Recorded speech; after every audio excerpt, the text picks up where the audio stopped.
Hello दोस्तों, नमस्ते, प्रणाम। मैं पूजा जौनपुरी आप सभी का स्वागत करती हूँ अपने यूट्यूब चैनल पे। तो गाइस, आज है जन्माष्टमी। आप सभी को जन्माष्टमी की ढेर सारी शुभकामनाएं। और चलिए मैं एक गीत सुनाती हूँ और आप लोग को कैसा लगेगा कमेंट बॉक्स में जरूर बताइए।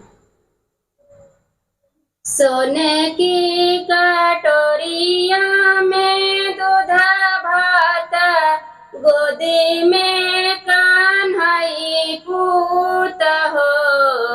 जसोदा घूमी घूमी कान्हा के खियावली, चंदा के बोलावली हो। जसोदा घूमी घूमी कान्हा के खियावली, चंदा के बुलावेली हो। अरे आवा चंदा मामा, परे आवा नदिया किनारे आवा हो। हे चंदा आवा नयंगनवा के बीच, कान्हैया हमरे खेली है, कान्हैया हमरे खेली है हो।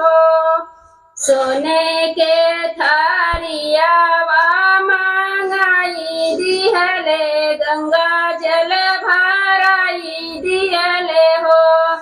हे चंदायावा न जलवा के बीच, कान्हाई पूता खेली है, कान्हाई पूता खेली है।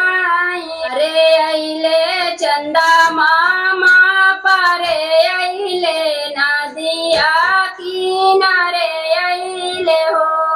अरे छापकी कान्हा खेलले, तो चंदा मामा खेराई गईले हो। अरे कान्हई पुतरो दना पसारे, चंदा जल में लुकाई गईले हो। हमसे ना खेलाई हो। भादो के रतयानी अरिया, बहुत डेरावान हो। अरे छाई घाटा घन घोरा, बहुत जल बरसाई हो।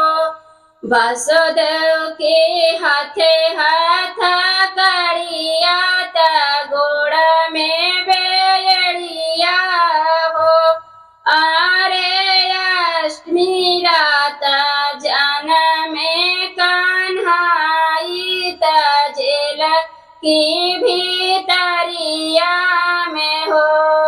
टूटी गईले हाथे हाथ करिया, गोड़वा के बेड़ी टूट लियो। अरे सुती गईले जेल के पहरुआ, कान्हैया जानम लिहले हो।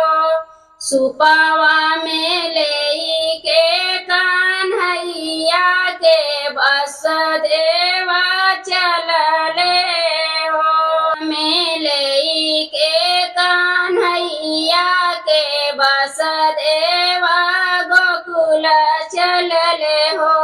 अरे पाई ठेल जमुना के दह में, यमुना हरि के चरण छुए हो।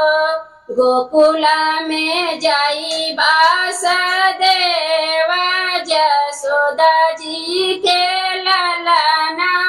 गोकुला में जाई वासुदेवा, जसोदा जी के ललना हो।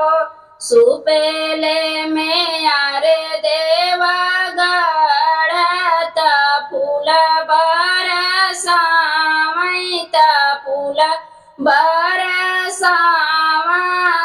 हो। सुदेव जसोदा जी के ललना, सुपेले हो। अरे